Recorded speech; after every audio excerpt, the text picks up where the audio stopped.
bóyá lẹ mọ̀ nǹkan tí mò ń ṣe lẹ́yìn o, ìpín mi, ewu orí mi, ẹlẹ́dàá mi, ìpín ìrandíran àwọn bàbá mi lọ́run amada.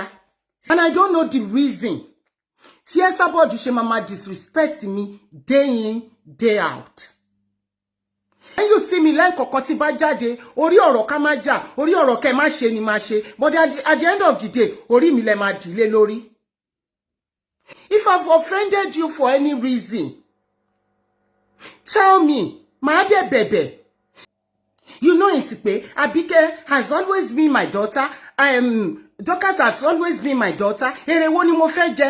Kò sí èrè tí mo fẹ́ jẹ ńbẹ̀. Ojú ọ̀run ìfẹ́, ó tó gbogbo wa fò, tá ní fapá kanra wa.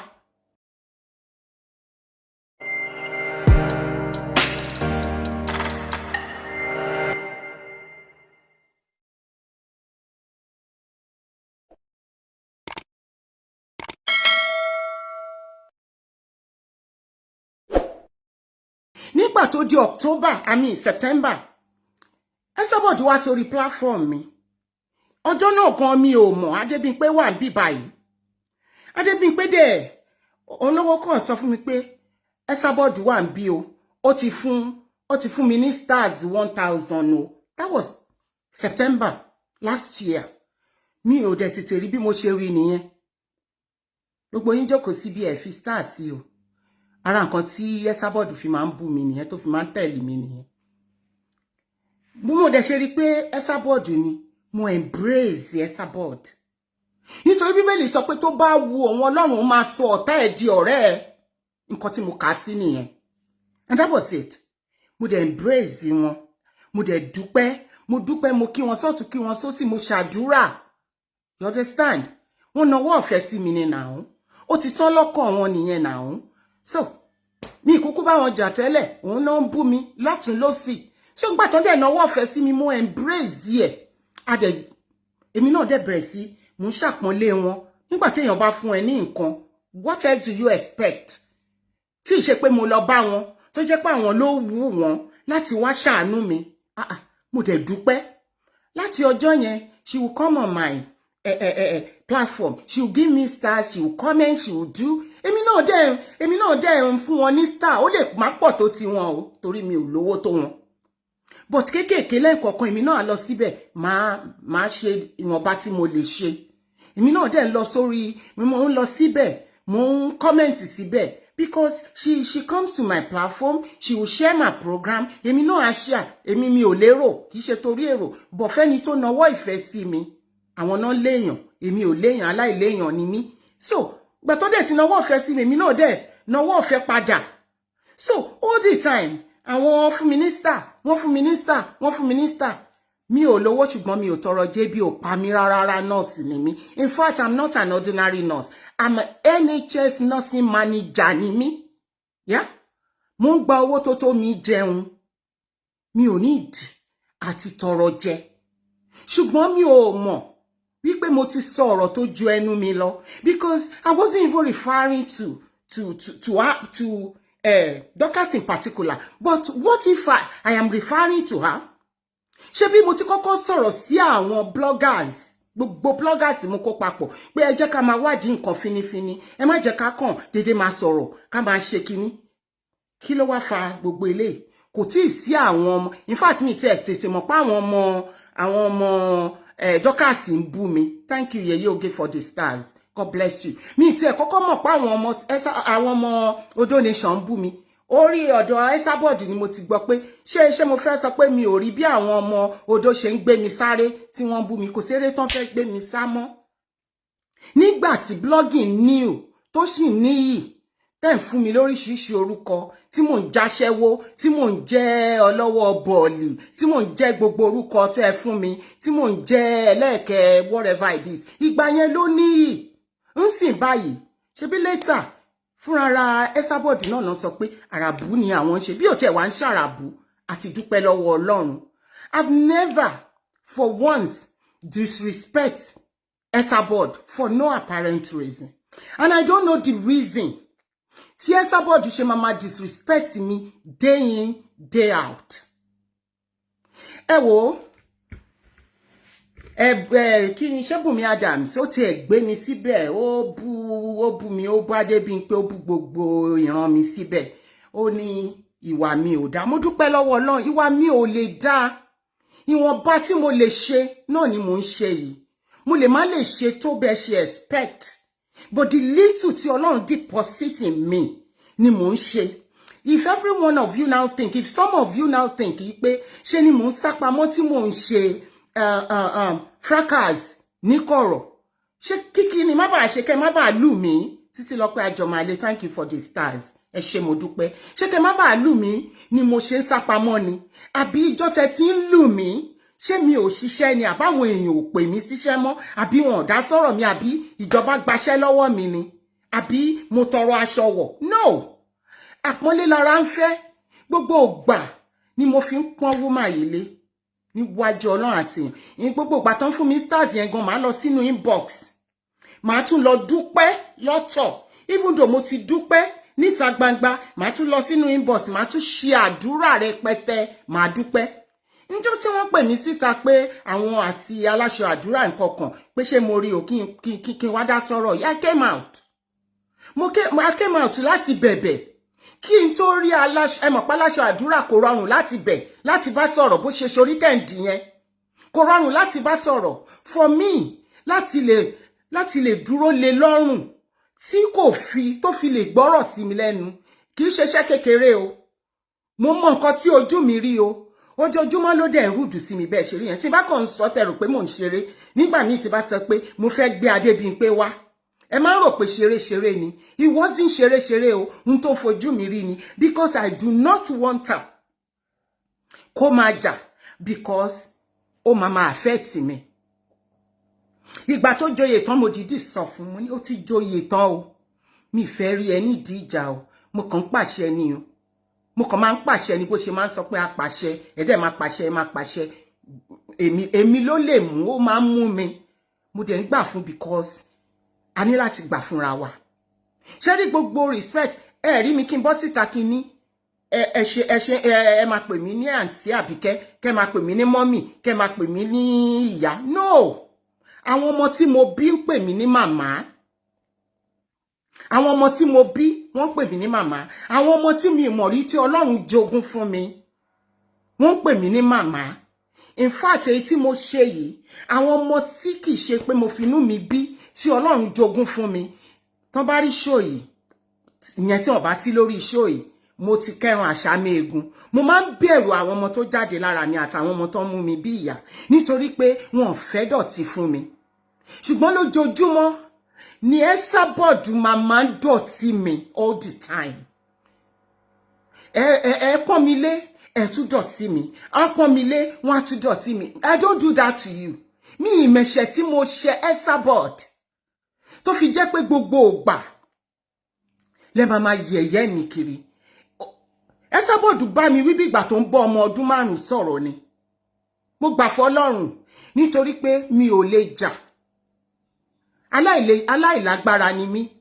ṣùgbọ́n ọba tó ń jà fẹ́ dà òun ni mo fi gbogbo yín lé lọ́wọ́ tí mo bá ṣe bí fún kankan nínú yín kó lè dá ni mo ń ṣe lẹ́yìn gbogbo yín I do not like to see you fighting because all the time no máa ń sọ pé àwa Yorùbá yìí náà ni àwa Yorùbá yẹn ó máa ń dùn mí bíi pé èmi nìkan lọmọ Yorùbá ni ó máa ń dùn mí so when you see me lẹ́ǹkọ̀ọ̀kan tí bá jáde orí ọ̀rọ̀ ká má jà orí ọ̀rọ̀ kẹ́ má ṣe ni máa ṣe but at the end of the day orí mi lẹ máa dìlé lórí kò sí nǹkan tá ẹ̀ tí ì fi mí wé látijọ́ tí ìyá Esabod lẹ́nu jọ́ mẹ́ta tó tún ti bú mi gbogbo yín kàn lọ káàkiri ẹ kàn bẹ̀rẹ̀ sí bú mi ẹ kàn ń ṣe ẹ kàn ń fún mi lóríṣiríṣi orúkọ mo dúpẹ́ lọ́wọ́ yín o mo gbàládùúrà fún yín wípé Ọlọ́run á jẹ́ kẹ́ dàgbà gbogbo nǹkan tẹ́ ń ṣe fún mi Ọlọ́run á jẹ́ kẹ́ rọ́ ọmọ tó máa ṣe fún yín àwọn tó bọ̀ lẹ́yìn yín á ṣe fún yín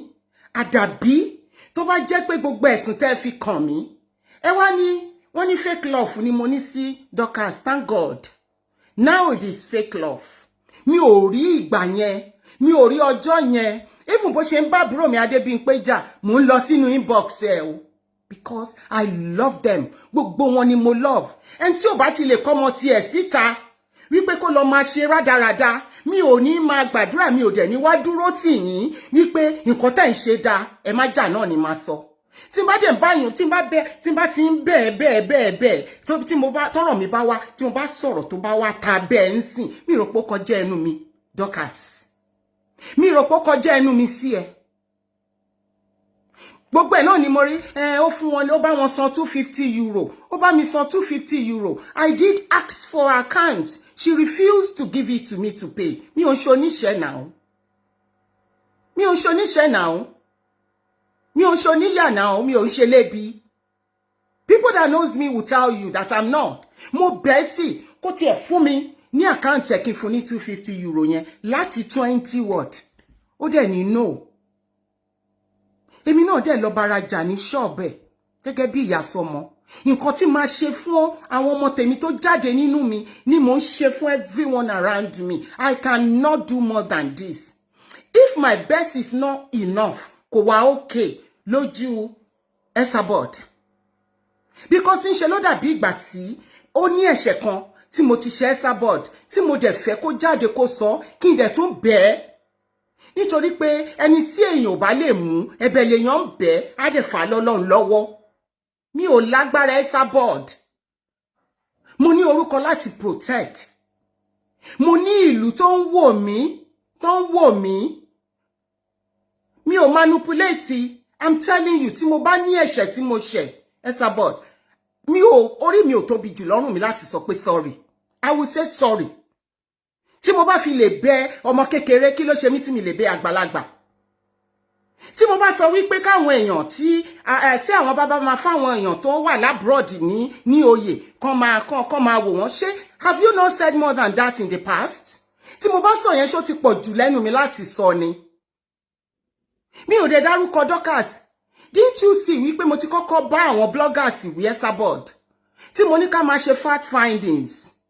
Wípé ká máa dédé gbé ọ̀rọ̀ jáde ká máa sọ̀rọ̀ sí èèyàn. Have I not done that? Mi ò ní ìdí àti manipulate anything. What for? Kíkí ni bá lè ṣe. If I've offended you for any reason, tell me. Màá dẹ̀ bẹ̀bẹ̀.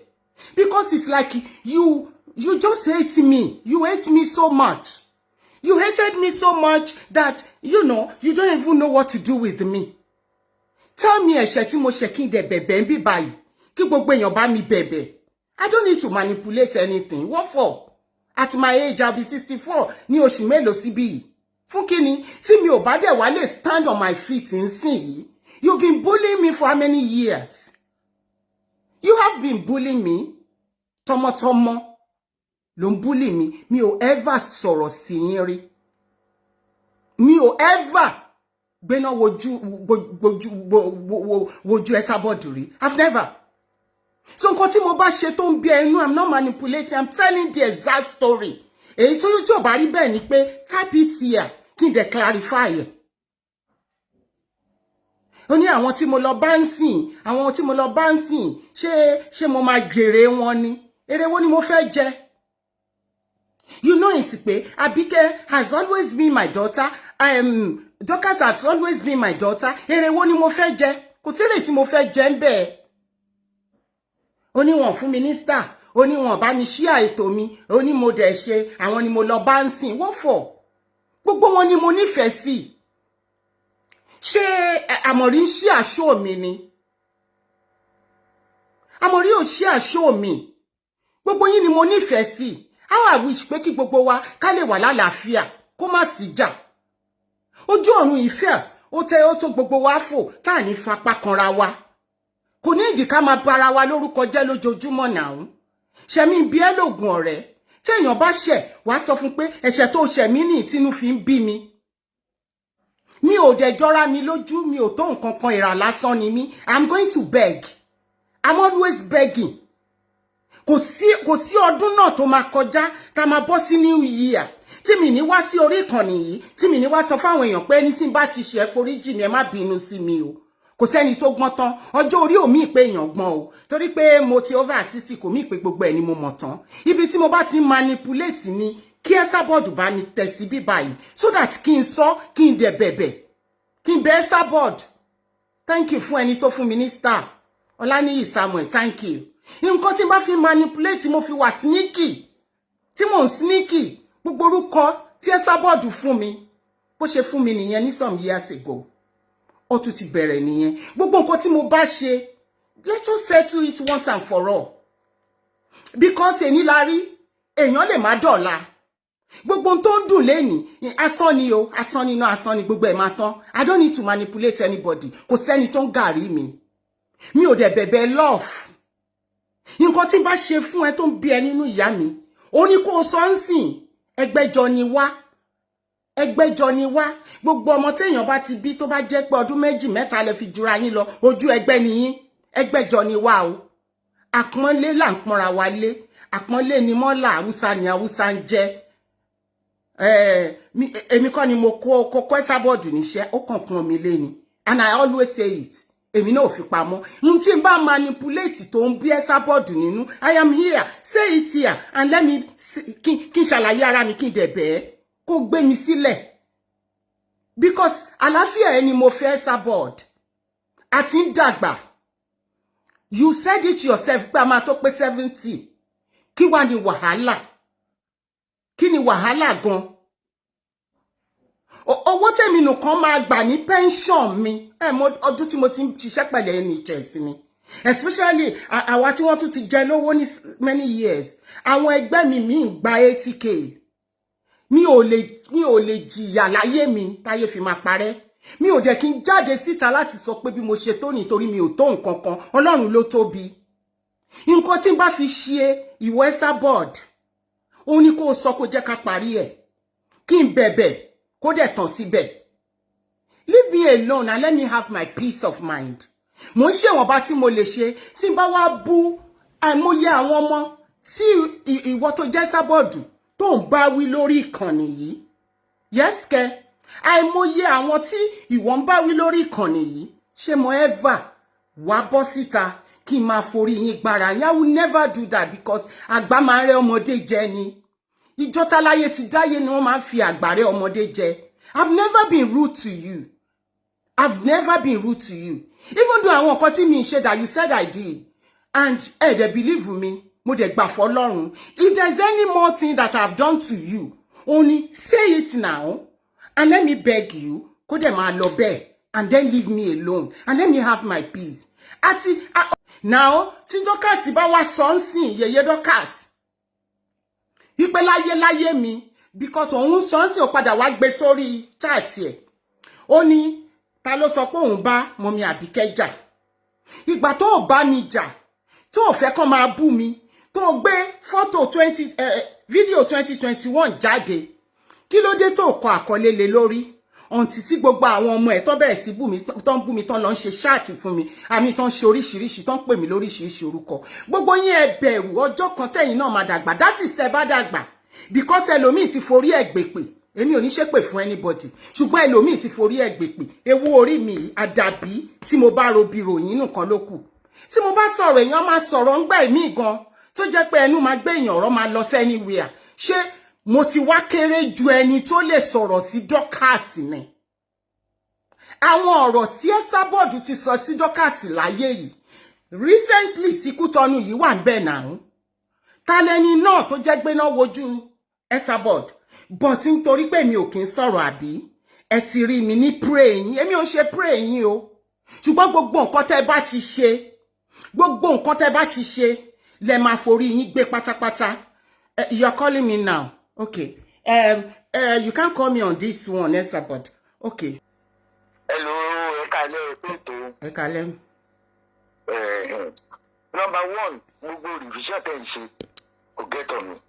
Gbogbo àwọn tó ń gbó mi bẹ́ẹ̀ mo block wọn lórí Sabo Freedom Fighter níbi òráyè. Kò sí mi tí ẹ rí wọn because mo sọ pé anybody má gbé èbí bí báyìí tí bá dẹ̀ ṣetán gbogbo ẹ̀ má delete. Sí orúkọ yẹn tí mo block wọn pátápátá gbogbo ẹni tí ò bá ti ṣorí rí ìfẹ́ rí sàkà ní ọ̀dọ̀ mi. Back to your topic. Number one, tó bá ń lọ lórí social media, I talk about it. You know my job as a blogger. If you don't want me to talk about it, you couldn't have done that shot. So I talk about it. Gbogbo time make a reference. Ẹ yẹ kí n sọ fún yín ẹgbẹ̀rún ṣíṣí gbogbo yín ò lè mọ Esabod. Gbogbo time ọgbọ́n pé ní ìtọ́rí mi mọ́ wọ́n àtẹ yóò ṣe show.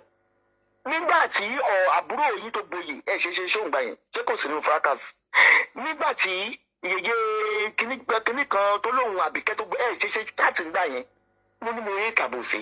I fear no one. If you believe I hate it, I hate you. So must it be. I don't care. Nígbà sọ̀rọ̀ lórí ni mo sọ̀rọ̀ lé lórí. Mi ìbú yín ní abimú ó bú mi dáadáa ó kórìíra mi. So must it be. Tí máa fún yín ní sáà kí nìkan bàbàrà bẹ́gbà tí mo fún yín sáà. Ẹ yóò ṣe sọ̀rọ̀ mọ́tà àwọn Àbíkẹ́ ń bu yín nígbà tí mo fún yín sáà. Tó jáde fún yín. Àbòsí náà sì ní tẹ̀ ń ṣe. I will continue to repeat it.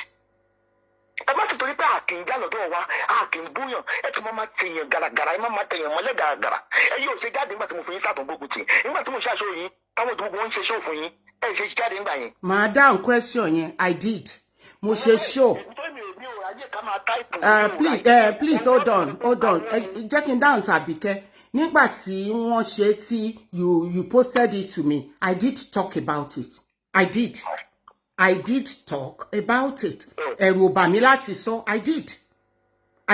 Of in fact, mo tún fi ránṣẹ́ sí àwọn èèyàn tó tún mọ Àbíkẹ́ gan.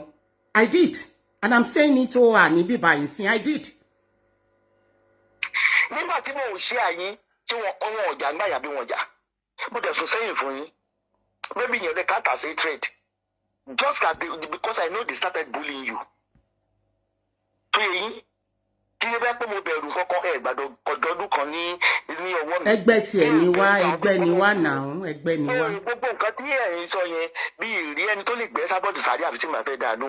Torí yẹ ibodè tó pè mí ní ìsìn pé màmá ẹ kí lọ ṣe ṣóòkì ní láti ṣe ṣóò fún yín láti dá yín lò ó mo ṣe pè yín. I don't have strength for negative energy. Èmi bí yín léèrè sẹ́ nígbà táàbúrò yín gboyè ṣé kò sí lórí Fracas. Ẹ ṣe jáde máa yẹ pé ẹ̀yin ọba. lẹ́yìn tábúrò mi joyè tún jẹ́ dá yín lò lẹ́yìn tábúrò mi joyè Adébímpé aláṣọ àdúrà kò bẹ́ anybody jà mọ́ lẹ́yìn ìgbà yẹn yàtọ̀ sí ọ̀rọ̀ ọmọ ẹ̀ Lizzy tán jọ ṣe mo dẹ̀ ti ṣàlàyé ara mi I can only do much mo dẹ̀ gbìyànjú tọmọ yẹn dẹ̀ sọ pé kí n má pe òun ta ló tún bá jà lẹ́yìn tó joyè tán. lẹ́yìn tábúrò mi gba ìjòyè kò jà mọ́ ṣé nígbà tàbí kẹ́ tí Dọ̀kásì joyè àkọ́kọ́ before kò ṣó náà jà mọ́. Sójà mọ́ bí Yorùbá mọ̀ ọ̀dà Ọlọ́run ó dáa I'm a blunt person. Kí ni mo wá dá tó wrong mo kàn fẹ́ mọ nǹkan tí mo dá tó wrong ni ẹ̀ṣẹ̀ tí mo ṣẹ̀. ọ̀rọ̀ ni mò ń sọ fún yín mp pọ́ìntì pé lẹ́yìn tí àbúrò yín gògì kò jà mọ́. because ẹ̀yin lẹ sọ mo dẹ̀ fún yín mo ṣàlàyé fún yín pé kò jà mọ́. ẹni pé lẹ́yìn tí àbúrò yín gògì kò jà mọ́ ṣé Dọ̀kásì náà ń jà mọ́. But kí ni mo wá ṣé mo dárúkọ Dọ̀kásì ni tí mo bá wá dárúkọ ẹ̀ gan ṣó pọ̀ jù fún mi láti ẹ̀ ti bá Dọ̀kásì wí. ìdárúkọ ẹ̀ mi sọ pé ìdárúkọ wọn ní àtòrò ikú sún léèyàn ń ṣètò ìyàbá wọn ṣe máa ń sọ ìtúró yẹ yín òun lè ń bá wí ẹ̀yin náà lè sọ pé òun lè ń bá wí. ẹ tí ń bá wá ń bá wí ṣé ó ti pọ̀ jù fún mi láti bá wí ṣé bẹ́ẹ̀ yín náà máa ń bá wí. ṣé nígbà tí blọ́gà lèmi mo lè bá wí tó bá bú mi máa bú. kí wá lè mi o kí lè mi ìyá ẹ̀ ni mí nà ó. ìbéèrè tí mò ń bi yín léèrè ni pé kí ló dé mà tó joyè tí yóò dààmú kí ló dé tẹ́ fi sọ pé yẹ káwọn ọba máa wádìí kan tó fún yàn lóyún. ìbéèrè tí mo lè sọ mo dẹ̀ ti sọ lórí bíbá ẹ pé mo ní right àti sọ bẹ́ẹ̀ mo ní mi ìṣẹ̀ṣẹ̀ ń sọ̀rọ̀ lọ́ba it's not my first time of talking about the obas. àbúrò yín. so tí n bá sọ pé kí lọ́ba má wá sí Fracas ṣó ti pọ̀ jẹ́nu mi lọ ni. àbúrò yín tó joyè sí ń jà kí ni Ìyábọ̀ Òjó ṣe fún tó ń bu lójoojúmọ́. ẹ dáhùn bẹ́ẹ̀ bí pèdélé mi lórí kò sí wẹ́dà tí ò bẹ́ mi lára mu. mo analyse tẹ́ ẹ ṣe ni ní ìdẹ̀bú yín. mo analyse tẹ́ ẹ ṣe ni àníṣọ́ àbúrò yín ò jà mọ́ mo bí yín léèrè yóò kò ṣe Fracas mọ́ wà tó joyè. kò ṣe Fracas òun àti Lizzy ẹ mọ̀ pọ́mọ ẹ̀ ní Lizzy yes abod ẹ mọ̀ pọ́mọ ẹ̀ ní Lizzy ọmọ ẹ̀ ní Lizzy mo dẹ̀ ti gbìyànjú tèmi láàrin yẹn. ṣé mi ò ti mo ti gbìyànjú tèmi yes abod mo ti gbìyànjú tèmi kódà ọmọ yẹn gan ó sọ fún mi pé kí n má pè òun kí lẹ wá fẹ́ kí n ṣe láàrin yẹn.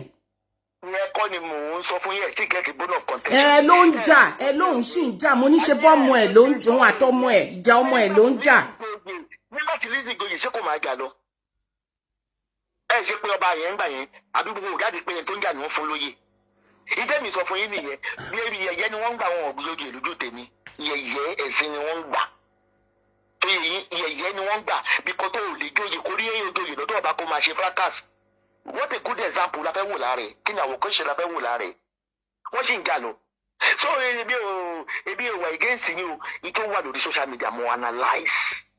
òun náà lèmi náà wá ń sọ ń sìn òun ni mò ń sọ you know that I'm analysing mi ò dẹ̀ insult yín but you will talk to me like ọmọ 2 years you will talk to me like ọmọ 2 years ẹ fún mi lóríṣiríṣi orúkọ tí ò kì í ṣe tèmi.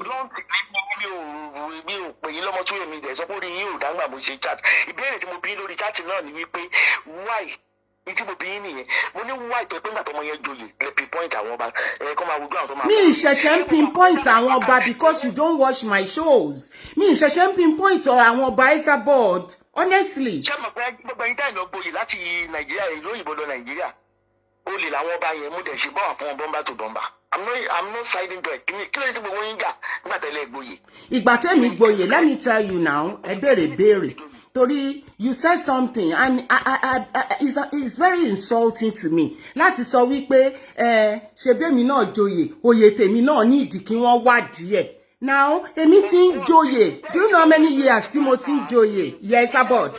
àti ẹ ní láti pe abomiwọn àti kinní kan ibi kan láìkí kan máa pinpoint èèyàn kan ẹ̀yin náà bá ti jáde pé ẹ̀yin ọba o ẹ má fáwọn èèyàn lóye tó bá ń ṣe Fracas o wàhálà ó bá gbogbo yín wí pátá. èmi ò gboyè nínú Fracas Esabod ló ń sọ pé èmi ń ṣe Fracas behind the door tí mo bá wá ń ṣe Fracas behind the door ewu orí mi ló máa fìyà jẹ mi torí mi ò da lérú mi ò kò sí nínú history mi ọ̀dọ̀ yín ni mo ti ń gbọ́ oríṣiríṣi orúkọ tẹ́ ń fún mi bí mo ṣe wà sneaky ẹ̀dẹ̀ lẹ́ẹ̀bú mi ẹ̀dẹ̀ ni mo wà sneaky ẹ̀dẹ̀ ni mo manipulate mo ń ṣàlàyé ọ̀rọ̀ ni. lọ́nà wo jàre ẹ fún mi ní definition sneaky ẹ fún mi ní definition being sneaky ẹ fún mi ní definition sneaky. ṣòye sí túmọ̀ sneaky ni pé alábòsí. àbòsí ta ni mò ń ṣe. ẹyọ tẹlẹ yọrọ àwọn tó joyè sí ń jà kì í ṣe dọ̀kájọ òde ìjà mọ́ kì í ṣe àsìkò ló yẹ kẹ jáde nígbà kan tí kan yìí nígbà tẹ tú ẹ̀ under the bus. so ńgbà tí ẹ̀yin jáde ńgbà tí dọ́kàsì tán mu ní Naija tẹ̀yin jáde ní Kútọ́nù yẹn kí ni nǹkan tẹ̀yin ṣe yẹn kí ni nǹkan tẹ̀yin ṣe yẹn. ẹgbẹ́ máa tú ẹ̀ under the bus òun ò tú èmi under the bus ni. tẹ́mi bá wá bá sọ̀rọ̀ mo bá sọ̀rọ̀ tẹ́ bá fìpò ni mo bá sọ̀rọ̀ mo èmi náà ń bá sọ̀rọ̀ àsọmọ mi mo dẹ̀ ní every right láti bọ́ ọmọ mi sọ̀rọ̀. fún lọ́ba Lizzy Anjorin kò ti gbé pẹ̀lú ọba kó má jámọ̀ ẹ̀yin ò ṣe sọ yẹn fún. Lizzy Anjorin ọmọ mi ni right ó dẹ̀ lóun ò fẹ́ bá mi sọ̀rọ̀ ṣé kí n lọ gé orí ẹ̀ kí n kọ́rọ̀ sí ni ẹni tí ò tiẹ̀ gbé fóònù mi what do you want me to do àwọn nǹkan tí mò ń ṣe Esabod àwọn nǹkan tí mò ń ṣe sẹ́yìn ṣe 1/10 nǹkan tí mò ń ṣe láti parí ìjà fáwọn èèyàn. ìyàgbọ́dé lẹ́yìn ìyàlóde lẹ́yìn yìí olóyè lẹ́yìn kí ló kọ́ yẹn olóyè lórí mi ni àbẹ̀gbẹ́ kó máa parí ìjà lórí social media kọ́ dálẹ̀ kí n dálẹ̀ ni mi rán anybody wọn ni. bọ̀bọ̀ tí ń gbà tẹ́ fẹ́ parí ìjà pẹ̀lú ọ̀rẹ́ yín o ẹ lè pè mí sí o àbí ń sì báyìí ni mi wọ́n dà wọ́n pé bí o parí ìjà pẹ̀lẹ́ ni mo kàn méèkì píìsì mi. àti píìsì o àti ìjà o but you called me and I answered. àgbẹ̀kẹ̀rẹ̀ wa pawó ni ẹ wò ó nobody fear anybody ẹni àwọn tí ò tó yàn mo kàn ignore wọn ni tó yẹ yín mo ṣe ọ̀rẹ́ yín tẹ̀sán control stone ni ó ń tó òkìní náà ṣé kò tó ẹ ni. ọ̀rẹ́ mi wo nìyẹn. wọ́n ṣe kànga wọ́n gbé fọ́tò sí. ọ̀rẹ́ mi wo nìyẹn. ebi ò mọ̀ bá burú yín ni wọ̀lẹ́ bá tó bá jẹ́ tó yẹ yín àwọn gbogbo àwọn tó wà lórí negative energy ni mo ti wà bọ́ọ̀fù gbogbo àwọn ilé ó jẹ́ kájọ fowó kàkà ebi ò rán wọn ní gbogbo òṣìṣẹ́ tó ń ṣe yẹn mìíràn wọn lórí burúkú tó ń ṣe yẹn. so tí Adébímpé bá ti ṣẹ̀ báyìí ń sìn it has to be me ara mi ni ẹ ti wá máa ń mu àbí. ṣé mo dárúkọ ẹ fún yín ẹ̀yin lè dárúkọ ẹ. mo dárúkọ ẹ àbí ìgbà tó jẹ́ pé mo lè dárúkọ ẹ. tó bá dárúkọ mi ká tún jọ bẹ̀rẹ̀ láti bẹ̀rẹ̀ mi ò rán anybody. ó dà. ẹgbẹ̀rún sàbúrú kankan ò lè mú Esabod mọ́lẹ̀ àmì wọ́n wú wọn battalion. ó dà. ẹbí ò dárúkọ yín lẹ dárúkọ pé àyẹ̀láàbúrò tẹ̀ ní lórí social media pọ̀ why you pinpointing ẹ̀dá mi lóhùn. because mo lè point yẹn lẹ jẹ mí because you know even when you said it on your program ṣé bẹ́ẹ̀ tún sọ náà ń sìn ẹ sọ ń sìn ẹ ló lọ joyè. ẹni yìí community kan lẹ ti joyè ó dẹ̀ ṣì ń jà lọ. why you pinpointing Dorcas only. anyway tí n bá point tó bá jẹ́ pé Dorcas ni mo point mo ní right àti point ẹ because Esabod ti ṣe times million ẹ̀ fún Dorcas o. Ẹyọ kan tí mo ṣe yìí kò lè payé rẹ̀ náà. Why tó ṣe ẹyọ kan tí mo ṣe yìí ni lẹ́yìn wá gbé dání. Lẹ́yìn wá gbé dání. Níṣe lọ̀rọ̀ yín dàbí bí Yorùbá máa sọ pé arítẹnimọ̀ wí. Fracas ẹjọ́ ìwà akákùnmọ̀ bẹ́yìn náà. Èmi ò lè join yín. Mi ò lè ever join yín. Àwọn òtún nǹkan ṣàgbéra. Èmi ò lè ever join yín. Orí mi kọ́ ìṣẹ̀dá mi kọ́. Mi ò dẹ̀ rí apology fún. Why tẹ́ fi jáde fáwọn ọba yòókù? Ẹ fáwọn yòókù tó lójú yìí. Mi ò ṣẹ̀ṣẹ̀ ń jáde fọ́ba, and I'll continue to say it, and I'm repeating myself. You may not have heard it because ológo 20 lèmi. You may not have, because àwọn show tó ọlọ́gbọ́n ni mo máa ń sọ lórí show mi o. Mi ò lérò. Mi ò because wọ́n ti rí wípé ọ̀rọ̀ tí mo fẹ́ sọ ni. Ṣé wá rè mí kémi máa jà, ṣé rè kémi máa jà ń bí báyìí nsìn. Ṣé rè mí kémi máa jà ń bí. Mo ṣàlàyé ọ̀rọ̀ ni now. Mi dẹ̀ disrespect yín. Ẹ máa ń fi ọmọ kan kẹ́kan ní tèmi máa sọ fún yín nìyí. Èwo ni mo ti fi kẹ́ra wọn. Dọ̀kásì búyàn in the past. Ó bẹ̀rẹ̀ charity kò dẹ̀ búyàn mọ́. Ṣé bí àwọn náà búyàn ni? Àwọn sì ń búyàn náà. Ẹ̀yin ò ṣe sọ yẹn. Ṣẹ̀rí, àgbà máa ń tún nǹkan ṣe ni. Ẹni kí wèrè sá. Àgbà máa ń tún nǹkan ṣe ni. Àgbà máa ń tún nǹkan ṣe ni. Àgbàlagbà nìyẹn, ẹgbẹ́ lèmi àtẹ̀yìn. Ẹ wo àmà tó 70 ẹ̀yin náà máa ń sọ. Tẹ́ bá rí tó ti ń rí báyìí, àgbà máa ń tún nǹkan ṣe ni. Àgbà máa ń dúró síbi tí nǹkan ti máa dáa. Àkúṣe ni wọ́n, depression wọ́n fi wọ́n ṣe kíní kan tún nǹkan ṣe báwo. Ayé wọn ò ní dá tí bá tún nǹkan ṣe. Ìdílé kọ́ pẹ̀lú tún nǹkan ṣe. Ó dà, kò burú. Thank you for the call. Ó yẹ kí ẹ ti sọ yẹn síwájú pẹ̀lú àwọn tó sì ń jà. Àwọn tó sì joyè lábẹ́ yín náà sì ń jà lọ. Tí mo sọ fún yín nìyẹn. Kò burú. Mo dúpẹ́. God bless. Call me tún wọlé. Hello, ta ló pè wọlé yìí?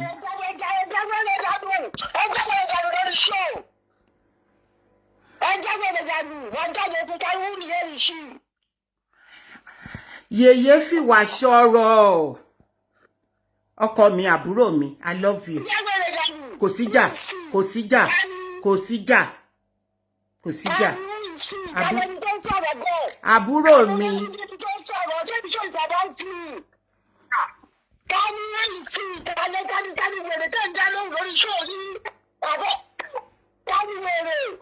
Ó ti tó ọkọ mi. Àbúrò. Má jẹ́ ń jẹ́ ìdànù o. Má jẹ́ ń jẹ́ ìdànù. Má jẹ́ ń jẹ́ ìdànù o. Má jẹ́ ń jẹ́ ìdànù o. Má jẹ́ ń jẹ́ ìdànù o.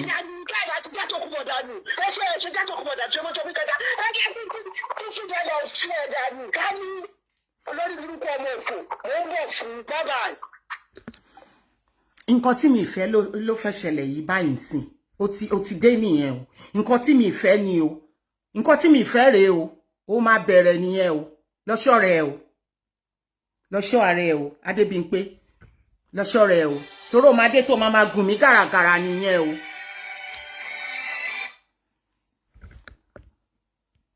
Ẹ kálẹ́. Ẹ kálẹ́ mọ́mì. Ẹ kálẹ́. Ẹ kálẹ́ mọ́. Ẹ kálẹ́. Mọ́mì ẹ wo tọwọ́tọwọ́ mo fi pè yín. Mọ́mì ṣe ra wà fún wa. A máa ń wo èèyàn lè má kọ̀ mí. Tó bá wí mo lè pẹ̀rọ kọ̀ mí. Ṣé rí tó ṣẹlẹ̀ lálẹ́? Mọ́mì, you are like my grandma lẹ jẹ́. Ṣé rí nǹkan tí mọ́mì bí ń fa aláṣọ àdúrà sọ? Ẹ má bí wọn. Gbogbo wa la ń bínú sí yín báyìí. Ẹ má bínú. A bínú sí yín. Mommy, please allow me to talk. Mommy, please allow me to talk. You say, pé ọmọ gbogbo wa lẹ jẹ́. Ẹ̀yin kò lè jẹ́ kó wá máa gùn yín gàràgàrà. You are very educated. You are in fact very respectable person, ẹ jẹ́. But this is too much. Mommy, this is too much. Ṣé ni kò sí bẹ́ẹ̀ ṣe lè bá ẹlẹ́dẹ̀ roll? Ẹ máa wọnú bí ìpẹ̀lẹ́ ẹlẹ́dẹ̀ ni. You will just like you are watching a film. Between a good mother, Mommy, allow me to talk. Don't cut this phone. Between a good mother and a bad mother, and she has shown it to the whole world. More than 1,001 somebody no war in the phone, Lori chat. See the way you are talking. See the way she's responding to everybody. Say everybody. As if both of you are acting a film. You will know the good mother and you will know the bad mother. Mommy, you can't roll with this kind of people. Dorcas is a bad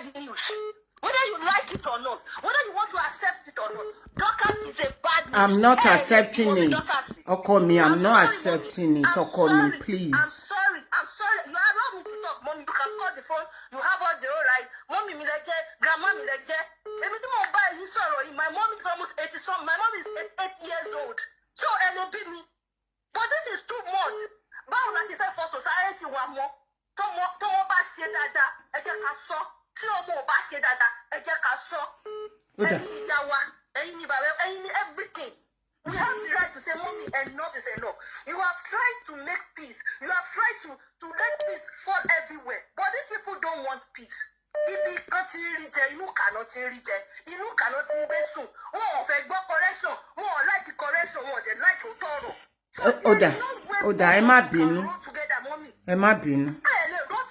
Mo ti gbọ́. Stay on your lane, mommy. I heard. Wọ́n sọ pé mommy Adébímpé ipe tí kò rí pé Lizzy ń jà ní. Àwọn kan ló lọ ń tọ́ Lizzy lẹ́yìn ni. Ṣé tí Lizzy bá jáde tó bá sọ gbogbo nǹkan tí wọ́n ṣe fún òun ní kọ̀kọ̀? In fact, a máa wò á máa ní jẹ́ nǹkan bẹ́ẹ̀ la máa sọ. A máa mí kọlẹ̀ ànílé mí tán. Ní àdúrúkà tí wọ́n ti ṣe. Ọkọ mi, ó dá ó ti tó. Sọ̀rọ̀ sí lédìyẹn ti gbọ́.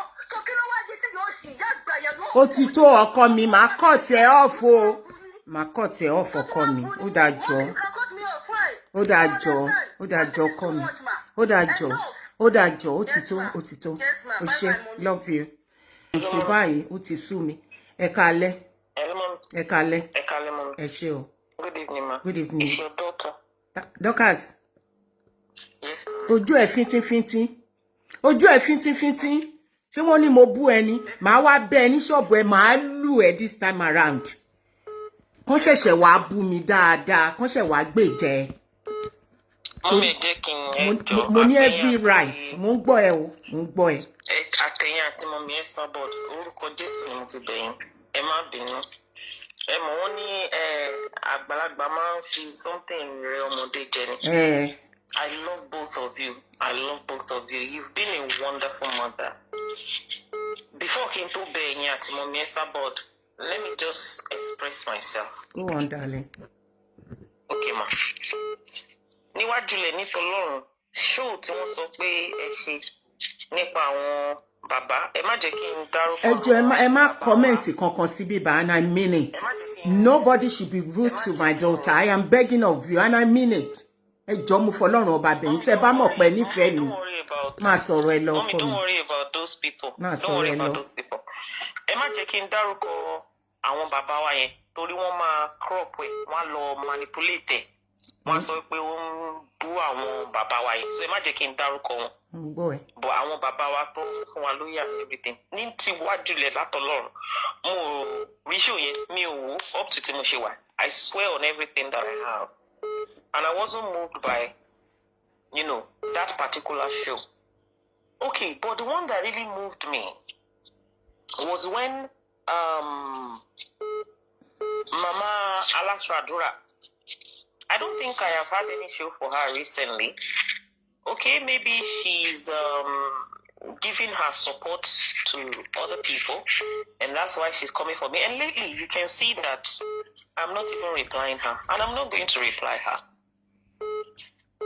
But ṣé mo pé ìgbà tí mo lọ sọ́dọ̀ àwọn daddy. Yeah. Tí mo ṣe dọ́dọ̀ wọn, èmi àti wọn, a jọ ń sọ̀rọ̀. Ibi tá ti jọ ń sọ̀rọ̀. She was not saying that, oh, you're doing mo fún wọn ní brochure, wọ́n rí gbogbo everything that we've done. Wọ́n ní, what you are doing is similar to nǹkan tí mọ́mí kan, àwọn mọ́mí yẹn náà wà ní London, wọ́n dárúkọ wọn ní mọ́mí Abike. Money, that's my mommy. Straight away, she wanted to be more pain. Yes, you did. Bí mo ṣe ṣàlàyé náà nìyẹn.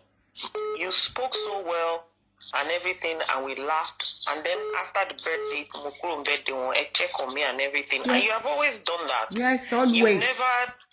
You've never done anything wrong that they may personally. You've always been, a wonderful person. Always saying don't fight, or even when they're coming for me, you're always giving me all these sweet words of encouragement and everything. You've never been biased in a way.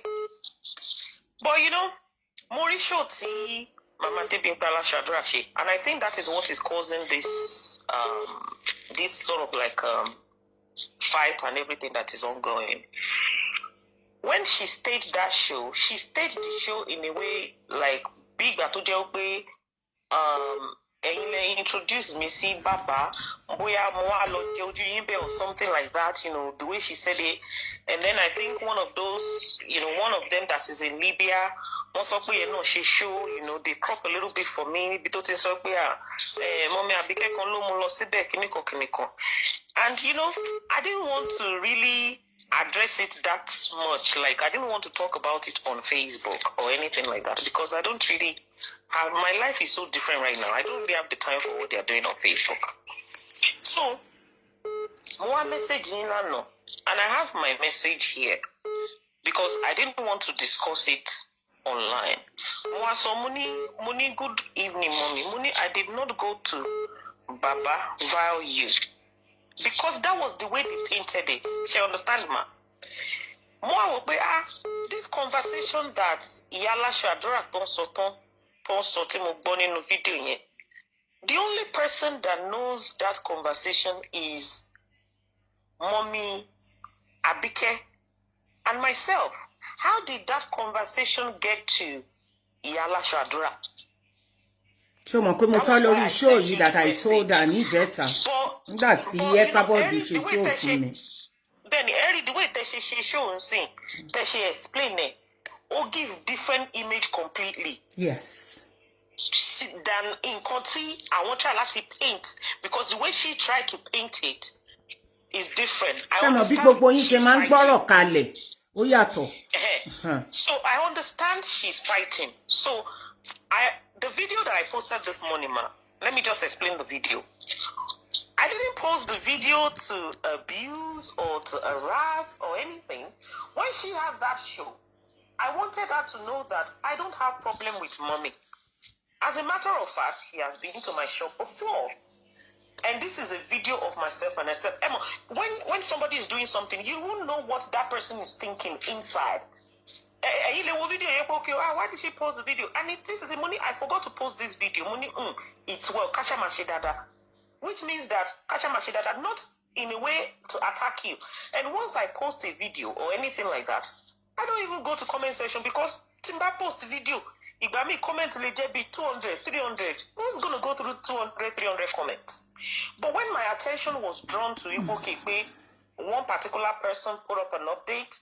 And the person was trying to instigate and manipulate the video that I posted. Mulosi the comment section. When you don't come here to abuse Mommy, nobody knows the reason why I posted the video. I posted that video so that the person that tried to twist, to manipulate what she said, and I can never have problem with you. Now, so that is the reason for that video. Not because I wanted people to abuse or anything.